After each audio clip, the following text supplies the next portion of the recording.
Today I'm with Ella, who is something of a global nomad. And welcome, Ella. Thank you for being here. Hello, thank you for having me. You're welcome. And I'm really interested in you bringing to life your nomadic lifestyle, and your interest in crossing the globe and living in different countries. And I wanted to get started by asking you a question about your capacity to travel minimally, because when my husband and I moved to America, we moved lock, stock, and barrel with shipments, with suitcases, and I'm genuinely really interested in how it's done. So thank you. Well, it's having being married to a man who has traveled 20 times by the time he was 20 years old. So I went from crossing countries with lots of boxes. And then when I met my husband, he got a job in Singapore for 1 year. And I joined him after 6 months. And I arrived with two large suitcases and a sewing machine. And he just looked at me like, what are you doing? He just had a carry-on suitcase. And mind you, the sewing machine going from America to Singapore, I didn't know that it has different voltages. So as soon as I turned on my sewing machine in Singapore, I burned it. And then after living in Singapore for that year, we wanted to travel Southeast Asia.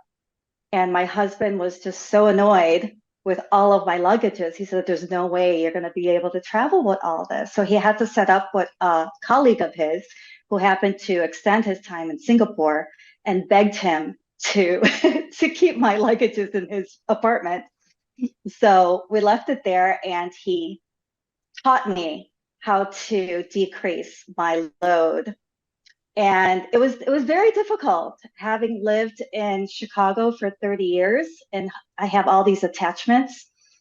He told me just give it away. And I had been working in Singapore at this lounge. I was a catering manager. And he said, just give all your clothes away. You don't need them.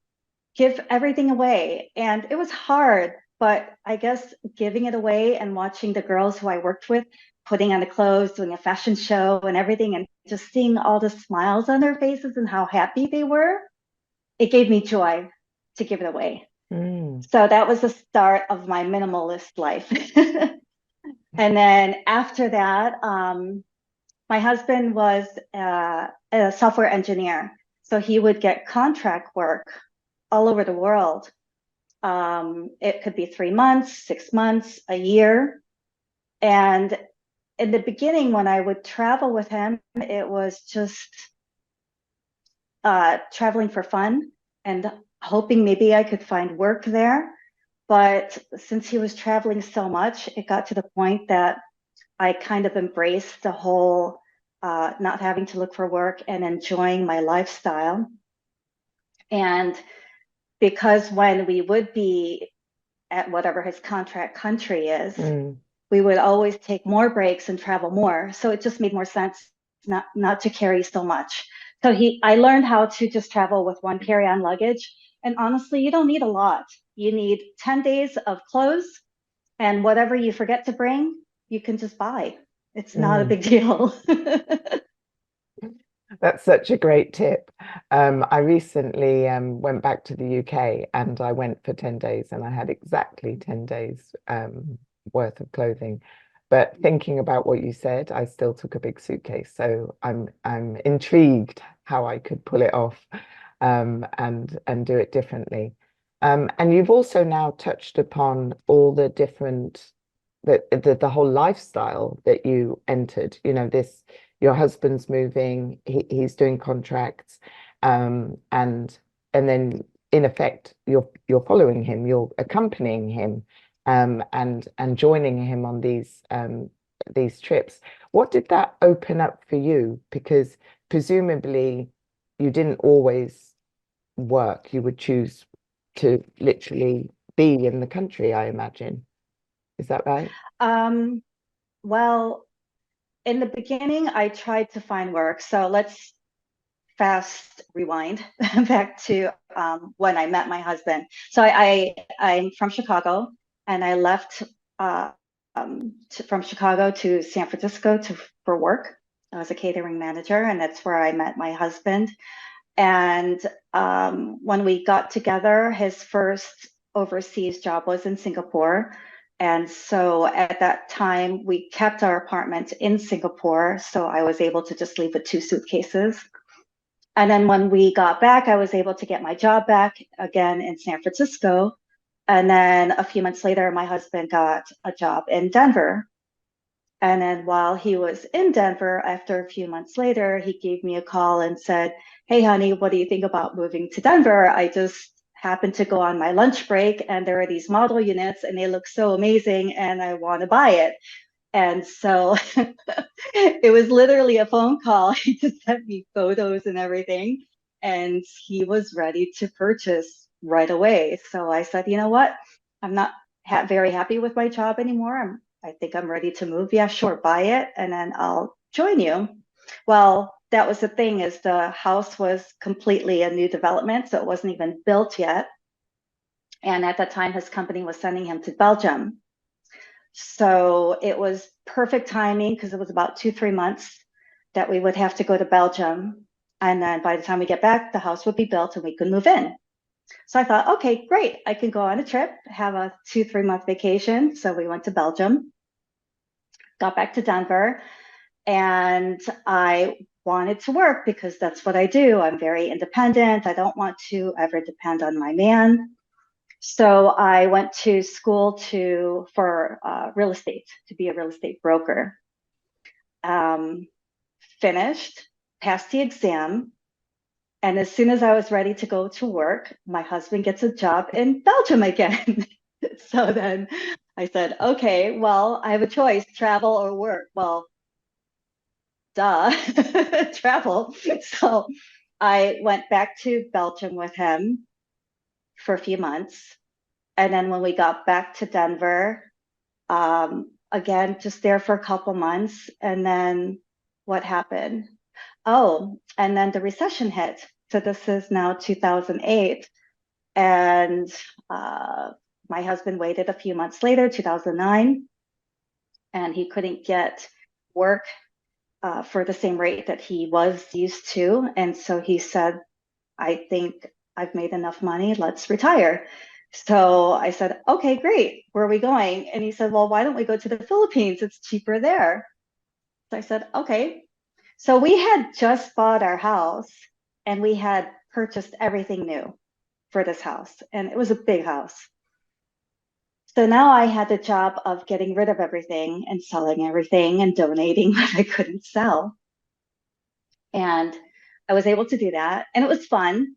So I already had this in mind of giving things away from previously. And it was just fun selling things and seeing people's smiles that they're getting a great deal. And then we pretty much sold everything and moved to the Philippines. The only thing we couldn't sell was a house because the market was so low. Mm. Um, and when we moved to the Philippines, I think we only had maybe 1 suitcase each because it's warm. You don't need any winter clothes. So I became an island girl, and my closet was just filled with bikinis and sarongs.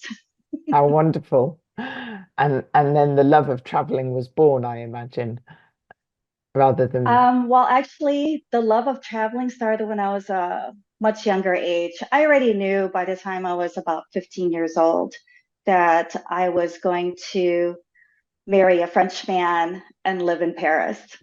So I ended up marrying a German man and live in Spain. It's close enough. that's very cool. And you are Filipino, aren't you? As in your family background is Filipino.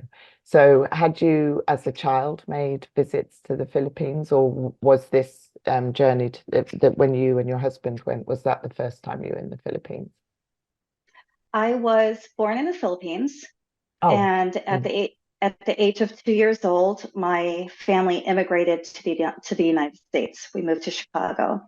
So my mom was at that time already 40 years old, and she had 4 kids and my dad. So we all moved to Chicago. But at the age of 2, I have no memories of the Philippines at all. mm, And So when I was 18 years old, before I went to university, I asked my mom if I could go back to the Philippines and discover my roots and my culture because I grew up in a neighborhood in Chicago, which was all Hispanics and Polish. I was the only Asian person in school practically my entire life. So I really didn't know who I was. I never really felt like I belonged. So when I went to the Philippines for 1 year at the age of 18, it was a great discovery and a really great experience. My dad was living there with his new family. Sorry, my parents divorced when I was about 8 years old, and my dad went back to the Philippines. And so I got to reconnect with my dad and fill that gap that I had been feeling for my teenage years. Mm, I didn't know it was my father that I was missing because I grew up without a father from the age of 8. And it was very humbling coming from this lifestyle in America where you have all the conveniences of being an American, then going to a third world country of the Philippines, and you really have to recycle everything and be aware of not using too much water, not using too much electricity. I learned a lot and I learned to be very humble and to be very grateful for mm, the life that I had. So that was the first time I went back to the Philippines. And then the second time was with my husband. This is, well, before we got married, we were still dating. And I'm glad I went with him because it was a time that my father was very sick. And my stepmom, his wife, my stepmom called me and told me, listen, if you want to see your father while he can still speak, this is the time to come and see mm, him now. And my husband or boyfriend at the time came with me, not knowing that I was going to marry him, but he got to meet my dad. So mm. that's pretty cool. And that was the first time my husband went to the Philippines. So I guess when we decided to retire, he said, you know what, the Philippines is a great place to stay. You are a Filipino, it's cheap, let's go there. And so we decided to go there in 2009. Mm. And so how was that experience? Because now you're going independent of family and you were going for your own reasons, not for any finding yourself or reconnecting with your father. Now it's you and your husband creating something. So how was it that time round? Um, okay, so going from independent to dependent on my husband, traveling around, that was that was a big change for me because my mom raised me being a divorcee. She told me don't ever depend on a man. And so I always made enough money and I always had a happy life. And then when my husband was traveling so much and just being in different countries all the time, it was very hard to look for work. In the beginning, I did always look for work. In Singapore, I actually got a job. But after that, it was just difficult. Mm, And at some point, I just decided, you know what, I just need to embrace this lifestyle and just embrace that I'm so fortunate that I don't have to work and I could just travel with my husband. mm, And then when we moved to the Philippines, by this time we were both not working. So it was just party. I loved it. It was really, really fun. We were still very young, so it's a party island. We lived in Boracay, which is like the Ibiza of Spain, and it's a small island, and it's all about partying all night. And my life was, I was a kiteboarder, so I would kiteboard in the morning from 8 o'clock, and then fall asleep, take a siesta, wake up, have lunch, take another siesta, and then get ready for partying with my friends. wow, that's amazing. And and then when you have a project that you and your husband do together when you're traveling, how did that project come about? And did it start then or did it start much later? Your photography Uh, project. yes, so around 2007, so we had already been traveling about 2 years. because we were traveling so much, we would be staying in a bed almost every day, or maybe we would stay somewhere for 3 days. We talked about it and we said we really should document all of our travels by something. And I don't know how it came about, but we thought of, oh, how about 1,001 nights? And I said, well, let's take pictures of our beds. And so we just started taking photos of our beds since 2007. And we traveled heavily up until about 2013. And to date, we have 600 beds since 2007. So yeah, so Wow. it's really exciting because the way we documented it is every single photo has the name of the place, the name of the hotel, and the year and the date. So I Mm. could tell you from December 26, 2007, I could tell you exactly where I was. Yeah, that's true. That's incredible. It's literally charted. You can literally, that's Yes. amazing. And Yeah, also, it's a really great story. it is a great story, and the visual must also, sometimes when you travel, well, this is me. I know many people, they travel to collect memories, and then I don't have a very strong memory. So sometimes I think that's a bit of a odd dilemma. But I'm very visual, so if I see photos or things like that, it will remind me very readily. So it must serve as a oh yes, that's when we went here and that's when we were staying in this place. And so it must lead to memories of that environment, the country you're in, the places you went Yes, to, the people you saw just from one photo. absolutely. Yes, Mm, absolutely. And our idea was to maybe put it in a gallery somewhere at some museum just to show and tell our story. Or who mm, knows, maybe just, put it in a book, a story, a coffee book. So if we mm, have guests come over, they could just look at it. mm. Yeah, Whatever. it's a great talking point. Absolutely. Yeah, that's Yes. fantastic. And then and then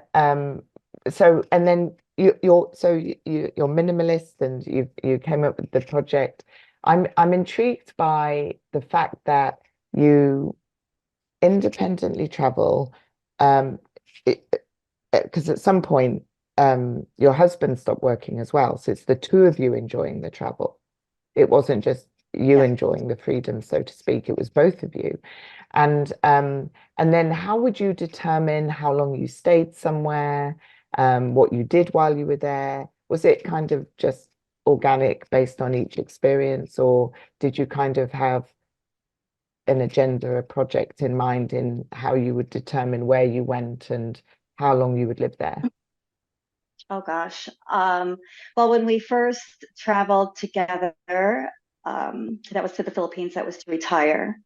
So we really didn't have an agenda. We just thought we would go there and we would be happy. And it turns out that a whole year of partying with your husband, going from having to work and not seeing each other to seeing each other 24 hours a day, and then you add alcohol to the mix. Oh, that was a lot of fire. And so, yeah, after 1 year, I think the universe spoke to us and gave my husband a job. So his previous colleague told him, hey, there's a position for you. It's a 1 year contract, 6 months San Francisco, 6 months in Brussels. Hmm. And so I told him, well, we both agreed we needed some time apart. And so he left to San Francisco. That's where we met. I had lived there already. So I said, I'm not really interested in going to San Francisco. I'll stay on the island and continue my island life. And I'll meet you in Brussels. So in those 6 months that we were apart, we only saw each other for the holidays. So I'm not sure if that was even 1 week. Maybe it was 1 week. And then he left again, and I didn't see him for another 3 months back in Brussels.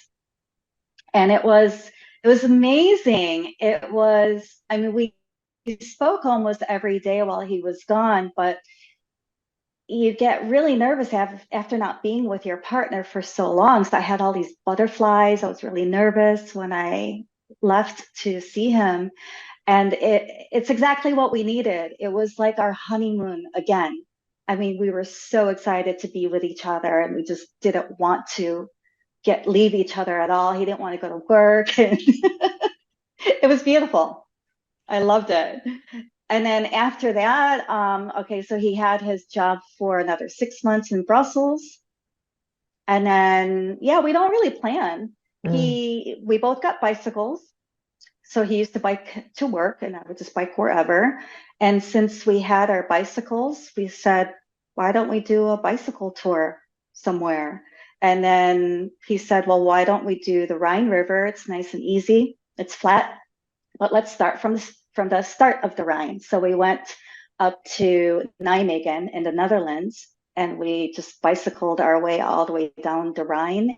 And the idea was just to end there, but we stopped over at a friend's place in Zurich, and he didn't have a job lined up. We didn't know what to do.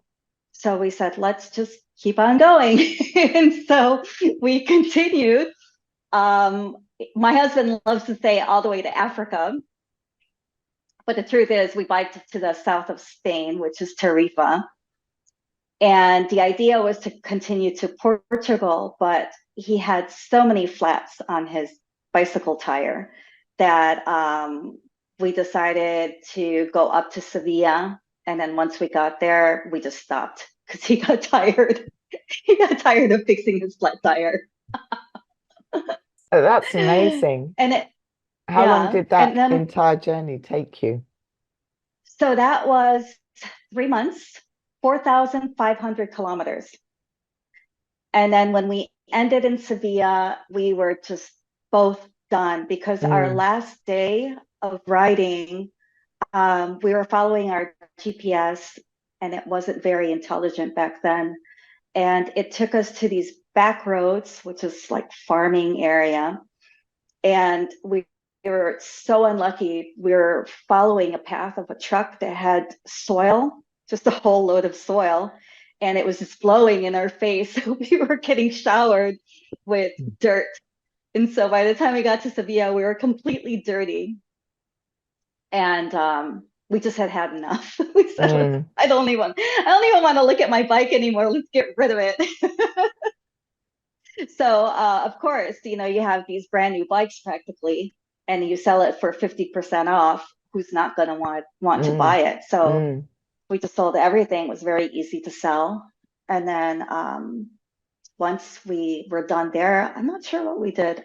That was, I think went back to America. Mm, mm. So we went back to the United States. Oh, because by then I had, I'm a city girl. I'm from Chicago. So I don't do camping. I never went to forest preserves and nature hiking.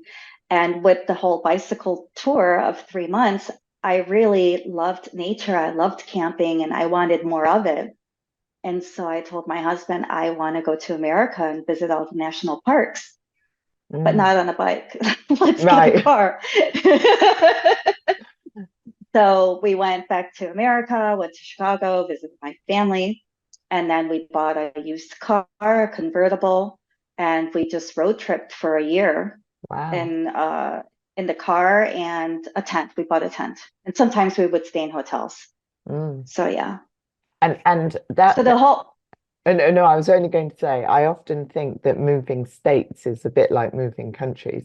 So if you were doing, because I know the states is obviously all umbrella under the United States, but state from state are very different.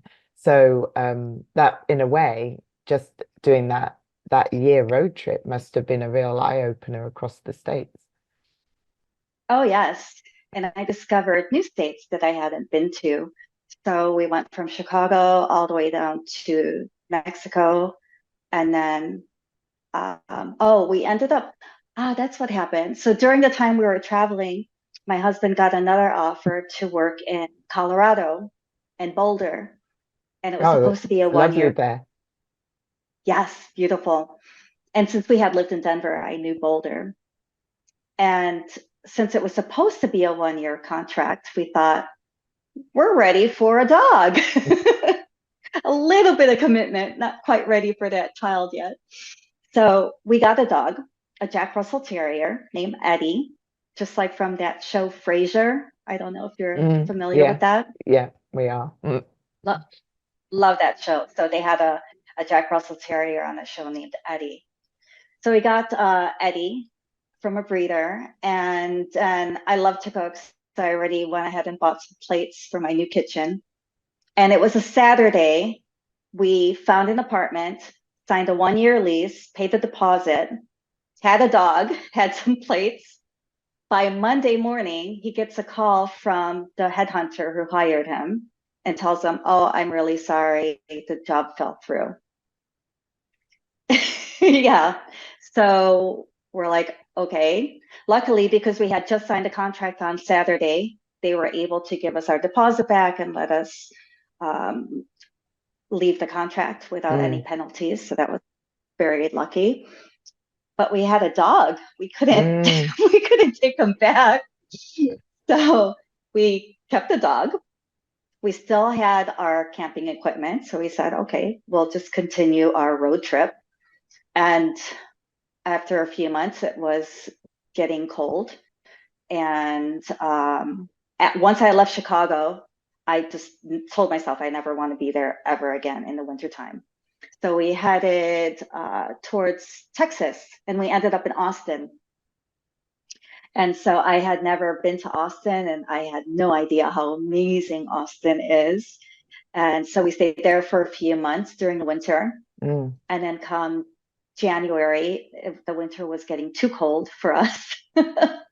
So we decided to go to Florida. So we traveled again with a car and a dog to Florida, and we ended up in West Palm Beach, this small town called um, Lake Worth. Lake Worth. It's within the West Palm Beach area. It's Mm. really cool, quirky town. Mm. And then what took you overseas again? Because you weren't done with your nomadic movements, were you? No, so after that, during our trip, my husband's mother, who was living in Palma de Mallorca, so we would visit her every year, every 2 years or so. She moved to Mallorca because she was sick. So she had emphysema, which is a lung disease, Mm. and there's no cure. So it's slow death. Um, it could last up to 20 years. And so we get a call from her saying that she's not doing well. We need to go and visit her. So we sold the car, sold everything, still had the dog. Um, we went to Mallorca with the dog. Oh, no, sorry. Prior to this, we took a trip to Italy. We bought bicycles in Milan Oh, and what got new a panniers. bicycles? Yes, new bicycles. Decathlon is amazing. So there's this great sporting goods store called Decathlon. It's all over Europe, I believe. And you could get very good quality sporting goods for a really good price. Mm. Um, so we went to Italy, to Milan, bought new bicycles, new panniers, brought the dog, and rode along the coast, first East Coast down south, and then went up down the West Coast. And then after 2 months, we went to Mallorca to visit the mom. And she had a live-in caregiver there who was taking care of her. But we got there, it was supposed to be a 2 week vacation. When we arrived, her health was just so poor that we thought she was going to die. Mm. And so um, the live-in caregiver, we met him for the first time. My husband had been taking care of his mother through a friend of hers. So his friend would hire the caregiver, and my husband would just take care of everything financially, I mean. And so when we got there, we realized that the caregiver is just not good. We need to Mm. get rid of him. And since his mom was in such poor health, we thought she only had a few months to live. So I told my husband that we should stay with her. He Mm. was ready to just get another live-in caregiver and say, okay, let's continue with our journey. And I said, no, honey, you are the only child, and this is your mom. Who knows if you'll ever see her again? mm, It's your duty to take care of her. And I said, I don't mind supporting you, and we should stay. mm. And so we did. And then 8 years later, his mom survived.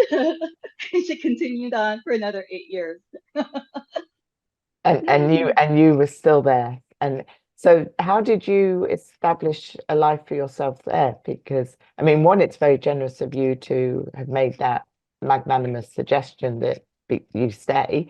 And then having stayed, you wouldn't have known you were staying, if that makes sense. You know, if you anticipated um his mother not surviving for years, you didn't necessarily settle. You were kind of staying, so to speak. Was that how it Exactly. was? Yeah. So how did that evolve in as for you personally in terms of what you did?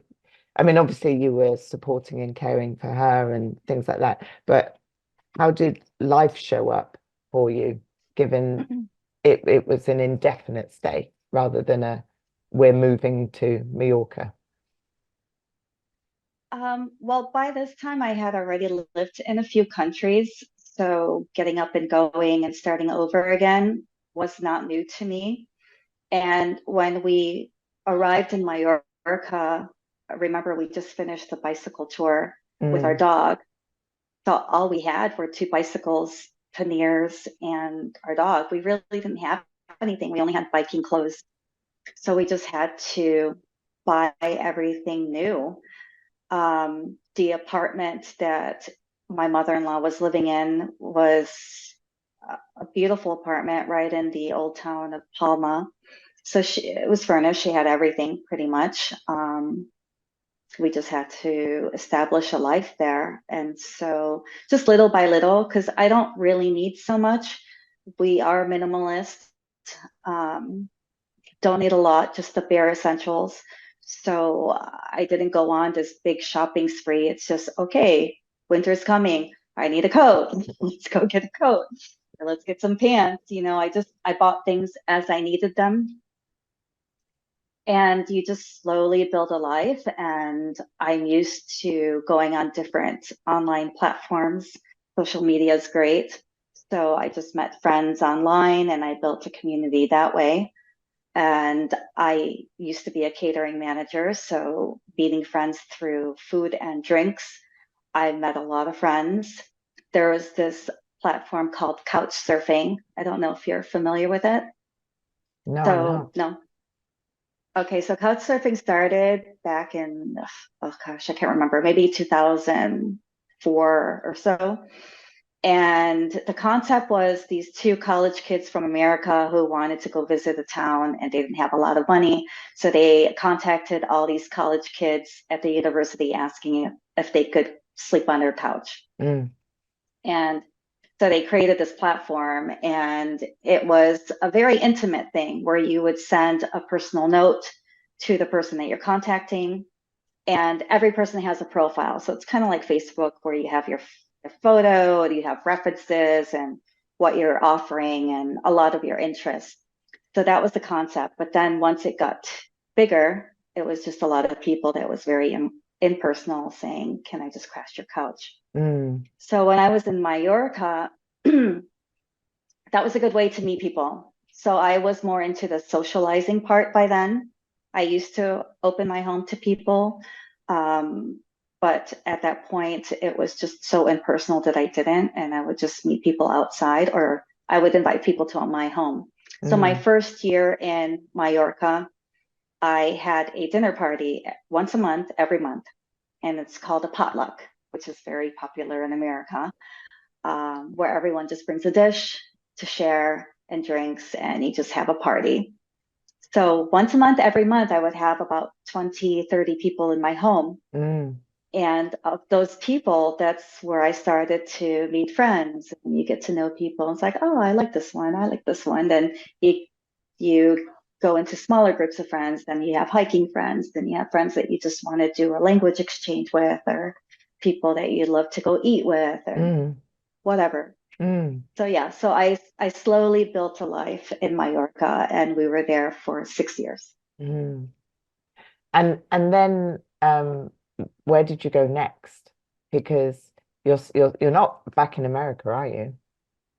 No, gosh, no, never. No, I when I knew at a young age that I was leaving America, I knew I wanted to live in Europe. Mm, And that's yes, okay, I lived a little bit in the Philippines, but I knew I would always live outside of the United States. that's right. So I You were only going to go marry back a Frenchman and live in Paris. exactly. So yeah, I only go back to the States to visit my family, my mom Yeah, really. yeah. Mm. And then so where are you now? Where have you lived since Mallorca? So now I'm in Alicante. We left Mallorca in 2019 because that was the time that all the real estate market was really increasing. The prices were high, and the apartment that we were living at, the owners, very nice people. The My mother-in-law had lived there for about over 10 years, so she had a Mm, really good relationship with them. And they knew the situation because my mother-in-law was bedridden, so it's very difficult to just get up and move. So they told us, listen, we want to sell the apartment. This is a good time to sell it. They're getting offers, a lot of money.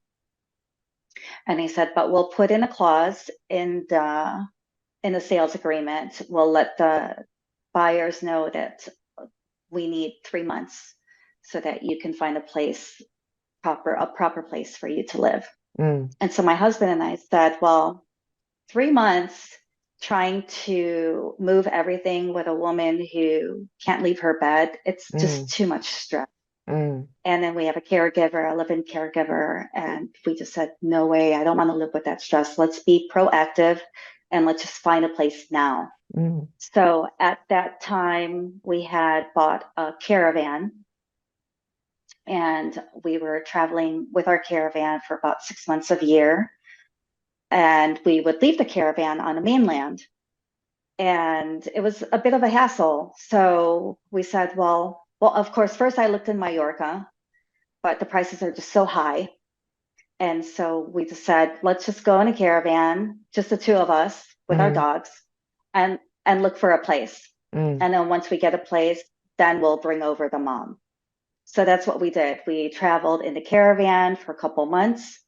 And mind you, I had already traveled all over Spain, Mm, but only for vacation. We never thought of moving mm, to the mainland. We really loved Mallorca. So I asked my friends from Mallorca, where do you suggest? And they said, well, there's in southern Spain because we want to stay in the south where it's warm. I said, there's a place called Torrevieja. It's near the Salt Lakes, it's got the sea, and it's just a nice place to live and it's very affordable. And so with the caravan, we looked between Valencia and, well, we knew we would look between Valencia and Malaga, but we ended up in Torrevieja. And that was only because by then it was already April. mm. And trying to rent a house with two dogs is very Oh, difficult. two A dogs lot now. a lot of people, yes, two little dogs. So a lot of owners don't want to rent to people with dogs, Mm, number one. And two, they don't like to rent long term because summertime, the 2 months, July, August, they could get higher rentals. mm, So they typically only want to rent 10 months and then you have to leave. So getting a 1 year contract was difficult and with two dogs. And come April, we found a house that we kind of liked, but we waited 3 days. And by the time we said, okay, let's just take it, it's not everything we want, but let's just go. I called the agent. She says, oh, it's gone. So, so then my husband and I freaked out. It's like, okay, we need to find something and we need to find it fast. Whatever we find, the next one, even if it's just a little bit of what we need, let's just take it. So we found a house in Torrevieja that checked almost all of the boxes. It was not too far from the beach. It had a really nice space where my mother-in-law can have uh, a big space, which is the living room. We always gave her the living room, which has windows, and she had to see to the salt lakes as well as the view to the sea. Um, and it had a big drive-in area where we could park the caravan. It had a front yard and a backyard for our dogs, and it had extra space for a live-in caregiver. The place was not really pretty, but who cares? We took it. So we signed a 1 year lease and we ended up in Torrevieja. And it was in an urbanization called Los Balcones. So it's kind of far. It wasn't in the Torrevieja town. It was about 5 kilometers away. So it's a quiet little area. And which is really what we needed after coming from Old Town Palma, where you're right in the middle of all the noise and everything. So yeah, it was perfect for the first 6 months. And after 6 months, I thought, I need some noise. It was just Oh, it was way too too quiet. quiet. Oh, wow. Yes, it was way too quiet. I needed some noise. I needed people. I needed people my age to Mm, hang out with. Where we lived, it was mostly retirees. And so that's when I looked on the map and I looked for the closest city, which had an international airport. And that's when I discovered Alicante. mm, It's so strange because I had lived in Spain for 6 years and I'd never heard of Alicante. mm. It was meant to And be. so yeah, so when we saw Alicante, we went there just for for a weekend, just to Mm, check it out. And when we got here, I thought, oh my gosh, how did I never know of this place? We would always just pass it by. We went from Valencia to Malaga and never mm, stopping in the middle. And it reminded me so much of Palma de Mallorca. We mm, have very similar architecture where in Palma you have the Paseo Marítimo. Here we have the Esplanade. Mallorca, you have the marina. We have a marina as well. Mallorca, you have the cathedral. Here we have a castle. And the town is almost as big. Mallorca has about 400,000 people in population. Here it's just under. It has all the best qualities, mm, and the most important part is that the cost of living is much cheaper than in mm, Palma. mm. Much, And much cheaper. mm. And you created something of a community because communities always, even though you live this nomadic lifestyle, community is important to you, isn't it? Oh, yes, very much so. I'm a woman. I think just being a woman, we are naturally maternal and we need community. We need to Mm, be surrounded by other people who we could talk to, and we love to talk and talk about things, especially that our husbands don't want to talk about. I need people who I could talk to and vent, and my husband's not listening. So having moved to so many places, I always look for community. I always look for friends. Um, Searching like with that couch surfing community, I did that. And when I got here, I found this small group that had just started. It's called Alicante Social Chicas. And when I found them, they were brand new. They only had 25 members. And we had our first meeting. And this is, mind you, this is COVID. mm, So it was June 2020 is when I had went to my first meeting. We just moved a couple weeks earlier in May. And we met outside at the beach, and it was 7 women, and we sat far away from each other because everyone was still afraid of COVID. We don't know how close you can be to talk. And it was a lot of the women who were just like me. They had just moved to Alicante, they didn't know anyone, they were looking for friends. And I immediately felt that warm, fuzzy feeling. And so I thought, oh my gosh, this is what I want. This is what I mm, need. And so after that, since they were still new, they weren't really doing much. I just kind of took over and I built it to where it is today. This is now our 4th year, and we have over 2,000 members. And it's just so beautiful because it's all of these international women from all over the world Mm, who are either living, working, or traveling through Alicante. And I think the reason that they love the community so much is because we provide a safe space mm, where women can connect, make friends, you can receive support, empower each other. And it's a true solidarity because it really is built on love. I mm, love to love. And you could feel that when you meet the women here. mm. Yeah, that's quite remarkable, because that that means somebody could be transitory, just going through and join the group for the period of time, so they wouldn't be lonely, or they'd have a ready-made environment that they can step into, and it has the longevity for the people who want to stay because who want to stay in the group because they live in Alicante.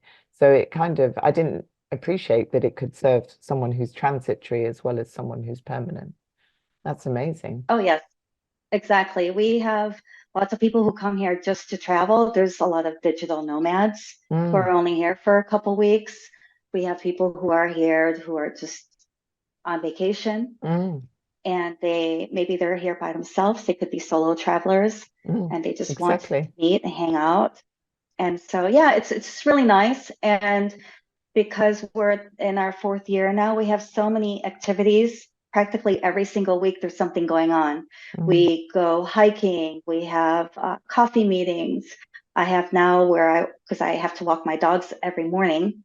So we have a walking event once a week, every week, where I have to walk my dogs anyway. So I invite women to come and join me with their dogs or without, it doesn't matter.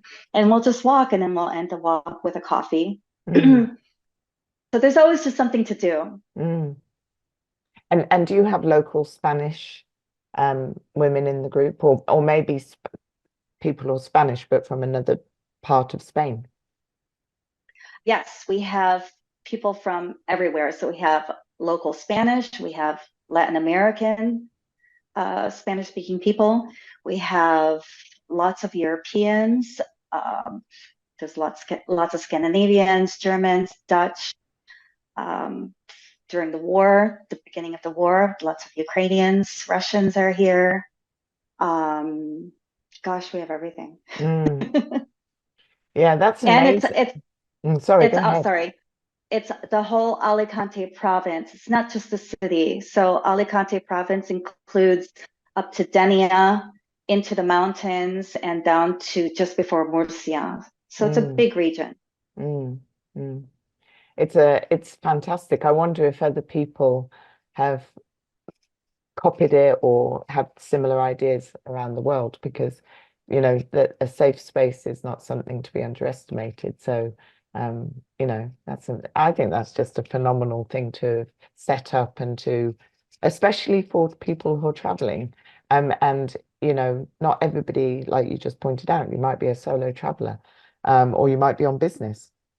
And I remember I used to travel a lot for business, and that would mean dinners on my own. Well, unless I was with clients, of course, but the pieces in between, you're on your own. And I'm pretty robust, I don't mind. But I wouldn't have felt comfortable just going up to somebody, male or female, and going, "Hey, can I join you for dinner or drinks or something?" Even if I could see that they were equally a solo business person, I still wouldn't have kind of made that move. So I love the fact that there's a receptive environment saying, welcome, be here as long I as you think want. I think that's the beauty of social media. There are so many groups all over the world. Just Mm, in Alicante alone, there's so many social groups here that you could find on Facebook or Meetup. mm, Uh, just just enter whatever it is that you like, volleyball, music, hiking, and you'll find so many groups that you could join and meet mm, people. What I love most about our community is that it is only for women. mm, And if you're like me, who I have been to these groups where it's mixed gender, and I just get so tired of men trying to ask for my number and wanting to get together, even though I say I'm happily married, I'm not interested. So mm, with this women's group, you never have to worry about that. It doesn't become a dating site in effect. Yeah. Exactly. Mm, That's why it's safe. People love mm, that it's safe. mm. Yeah. You could just be Amazing. yourself. Yeah, totally. And do you ha has the nomad laid the nomadic lifestyle to rest now, or do you see the beckoning of another country that you want to be going to live or to temporarily be? I'm actually quite settled Mm, in Alicante. I really do love it here. Am I going to be here forever? Well, nothing lasts forever. So mm, who knows? mm, Maybe in a few years from now, I get tired of Alicante and I want to go somewhere else. So there is one thing that I have been talking about with my husband, and I haven't done any research on it, but he said that he saw a documentary about it. And apparently, you could live on a cruise ship for a long period of time. I don't know, let's just say 1 year. And you could buy or rent a room, and it's got medical staff on board 24 hours. So you don't have to worry about going to a hospital.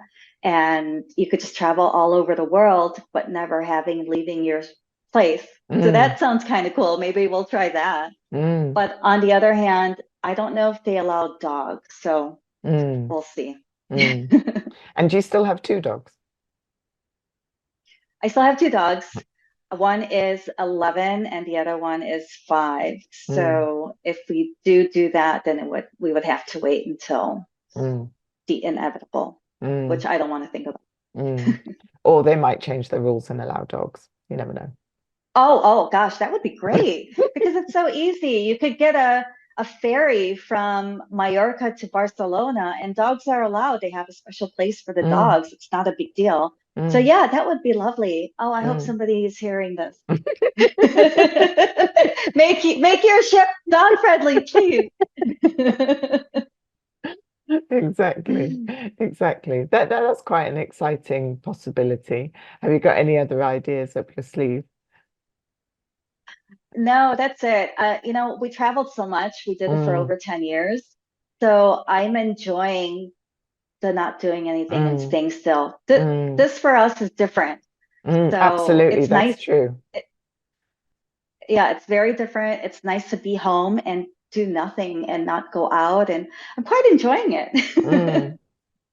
And I imagine, when you're transitory, when you're literally being the nomad who's passing through, that's very different from establishing yourself somewhere and discovering things. So, what are some of the things you're discovering about being settled, about having a base and being in somewhere that you've chosen to be? Because Alicante was clearly very much a discovery and then a choice.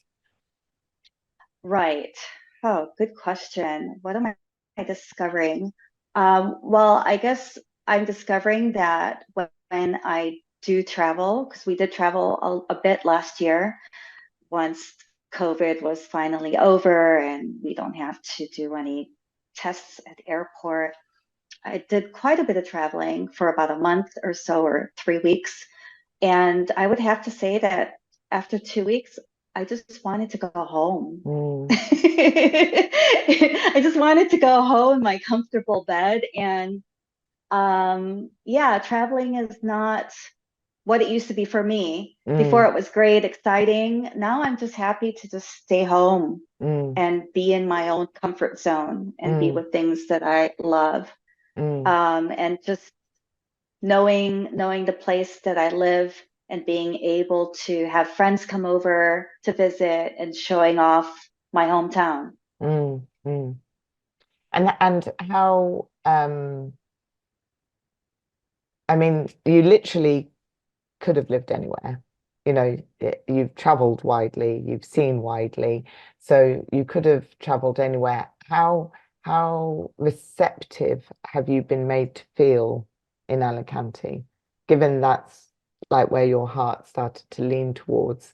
Was it an easy, was it just easy, like I know that and you fostered the group and it took on a life of its own. But sometimes when you move to a country, like when I moved to America initially, I didn't have a structure to be here. My husband did, but I didn't. You know, I had to like really think, how am I going to embed myself? How am I going to settle here? Who am I here? Type of thing. So when you went to, given you saw the parallels of Alicante with Mallorca and what you liked, you saw, but also it was affordable, so it was appealing. There were many reasons why it was appealing, but what had it become the anchor it's become?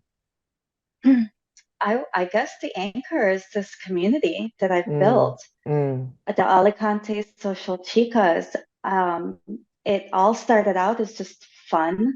I just mm, wanted to meet new people in the city that I wanted to discover, all the new bars and restaurants. I never imagined it to grow as big as it has. And I kind of feel like that is what's anchoring me, that this is my mm, calling mm, and that I need to just continue to grow it because it helps when you get all this wonderful feedback from women mm, who say, oh my gosh, this is so great. And I love that it's so safe. And I love that it's a true sisterhood, that I really feel that people care. mm, It just, it makes you want to do more. It makes mm, you want to keep going. mm. Yeah, So so yeah, it fell on my lap. I mm, did not imagine this at all. no. And it's been an evolution to what it is today. And so maybe it will continue to evolve and that will also continue to, be something why you hold it dear because what I'm trying to say is you don't have to be on the move for things to grow or to expand or you can be rooted and still nurture change and expansion and personal growth and things like that. Oh, for sure. Being rooted here, I'm reinventing myself and Mm, finding out the whole completely different Ella. So there was one last thing on my bucket list, which I had never done. And honestly, I didn't think I would do it or I could do it. And I was ready to throw it out of my bucket list, which is writing. Um, oh, and there's one other thing that I was supposed to do. So that's driving a race car. So I might still be able to do that. But writing, I am not a writer, but I've always wanted to write a book. I had this dream of, oh, I had such a great life. I want to write about it. And it just seems so overwhelming because I'm not a writer and getting my words down. And it was just so hard. So I thought, I don't know if I'm going to do that. And then my husband told me, well, why don't you just do a memoir? Just do collective memories of your life. It doesn't have to be a book, it just could be little tidbits of your stories and start it that way. So I thought, okay, that I can do. And then I met a chica, someone from my community, who said that she was doing a book compilation about women who travel solo.